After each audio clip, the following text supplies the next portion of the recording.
Mina shaiɗanir rajim, bismillahir rahmanir rahim. Masu da saurare za mu nuna fitila da muka caji. Da kuke gani a nan, wannan ita ce fitilar da muka haɗa. Kamar yadda muka sha bidiyon mu, ga mutumin da yake so a koya masa ko kuma a haɗa masa don kasuwanci zai iya kira wato wannan lambar waya ta 0807-801-217. To a yanzu zan nuna muku yadda wannan fitila take. Kamar yadda kuke gani nan shine mukunnar tata, nan kuma shine wajen nuna caji. To sannan kuma nan gashi shine wato wajen caji. Wato sannan kuma ga waya da ake amfani da ita wajen cajin.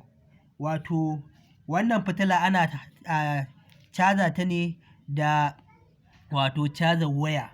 Kamar yadda kuke gani na faɗa muku, gashi ana wato nan shine wajen caji, gashi nan na sa muku.